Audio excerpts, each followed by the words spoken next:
सोलापूर लोकसभेसाठी आज आपण आलेला आहात। माड्यात ज्या पद्धतीचं वातावरण आहे निश्चित भाजपला चांगला आहे, पण जी काय इथं माळशिरस तालुक्यात जी वाद दिसतोय समोर येतोय भाजपमधला, काय तोडगा आहे? कारण भावी खासदार म्हणून बोर्ड लागले गेलेले। प्रत्येक बूथपर्यंतच्या कार्यकर्त्याला तिकीट मागण्याचा अधिकार आहे, परंतु शेवटी आमचं जे पार्लमेंटरी बोर्ड आहे, केंद्रीय पार्लमेंटरी बोर्ड, तिथे निर्णय होतो आणि तिथूनच मग आमचे उमेदवार ठरतात। खरं तर पक्षामध्ये कुठलेही मनभेद नाही आहे, मतभेद नक्की असतात, शेवटी कुटुंबातही असतात। त्यामुळं काही मतभेद असतील पक्षाच्या स्तरावर ते पक्षाच्या स्तरावर त्याला आम्हाला ते मतभेद दूर करता येतील। त्यामुळे यांनी बोर्ड लावले का आणि त्यांनी बोर्ड लावले का यापेक्षा मोदीजींच्या नेतृत्वामध्ये 100% माळा लोकसभा 51% मतं घेऊन विजयी होईल, सोलापूरसुद्धा विजयी होईल, महाराष्ट्रातल्या 45+ जागा भाजपा महायुती जिंकेल, 45+ म्हटलं आहे मी। आणि त्यामुळं या 100% जागा आम्ही जिंकणार आहोत। आजचा आमचा प्रवास जो आहे या माळा आणि सोलापूर लोकसभेमध्ये 650 आमचे वॉरियर्स 3.5 लाख घरी प्रवास करणार आहे आणि मोदीजींच्या नेतृत्वातल्या 10 वर्षाच्या गरीब कल्याण, मध्यमवर्गीय कल्याण आणि राष्ट्र कल्याणाच्या योजना आम्ही घरोघरी पोहोचवतो आहे। आणि मला विश्वास आहे की जनता मोदींच्या मागे उभी आहे। मी आता फलटणमध्ये 831 लोकांना भेटलो, संपर्क ते समर्थन म्हणून घरोघरी गेलो। 831 पैकी 831 ही लोकांनी म्हटलं की आम्ही मोदीजींना मत देणार आहोत। त्यामुळं प्रचंड मोठा प्रतिसाद आहे आणि 100% मागच्या निवडणुकीपेक्षा जास्त मतं यावेळी लोकसभेत आम्हाला मिळतील असा मला विश्वास आहे। महाराष्ट्रामध्ये अनेक खासदार आहेत भाजपचे, मात्र फक्त म्हाडा हाच का टार्गेट विकासासाठी केला?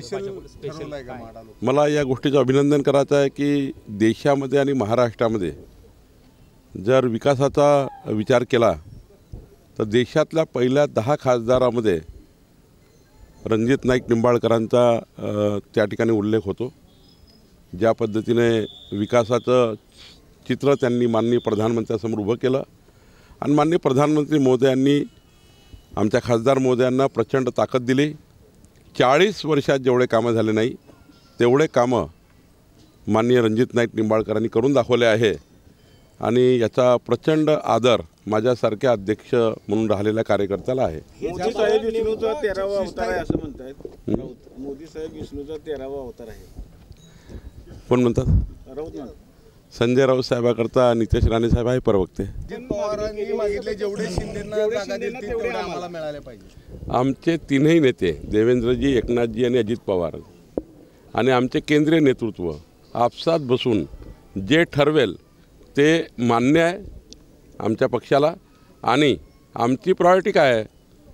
जी जागा जो जिंकेल त्यांना द्यावी, जी जागा ज्यांनी जिंकता येईल त्यांनी ती जागा घ्यावी, एवढंच भाजपाचं काम आहे। आम्ही जे प्रवास करतो आहे, आज या ठिकाणी प्रवास सुरू आहे, 41वी लोकसभा आज मी फिरतो आहे, 7-8 दिवसात पूर्ण लोकसभा होतील। आम्ही हा निर्णय घेतला आहे पक्षाने, जर अजित पवारांना जी सीट दिली आहे त्या सीटला 51% मतं घेऊन कशी निवडून येईल, एकनाथ शिंदेजीला जी सीट आहे ती 51% मतं घेऊन कशी निवडून येईल, आणि आम्हाला जी सीट मिळेल ती 11ही पक्ष आम्हाला कशी मदत करतील, या भूमिकेतनं 45च्या वर जागा जिंकण्याची आमची भूमिका आहे।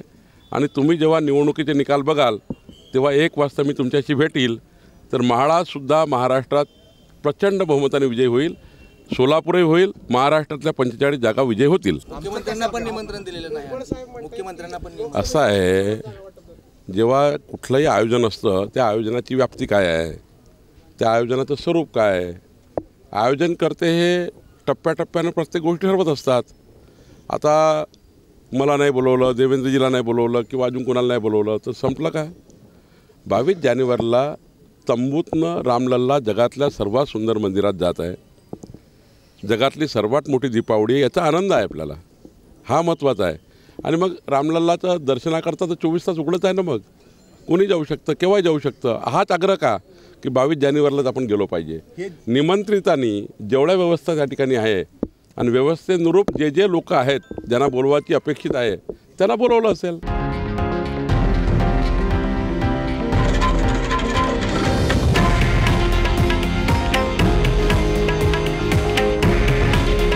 हे आहे देशातील नंबर 1 न्यूज नेटवर्क आणि आपण पाहत आहात TV9 मराठी. काळजी तुमची, हित महाराष्ट्राचं.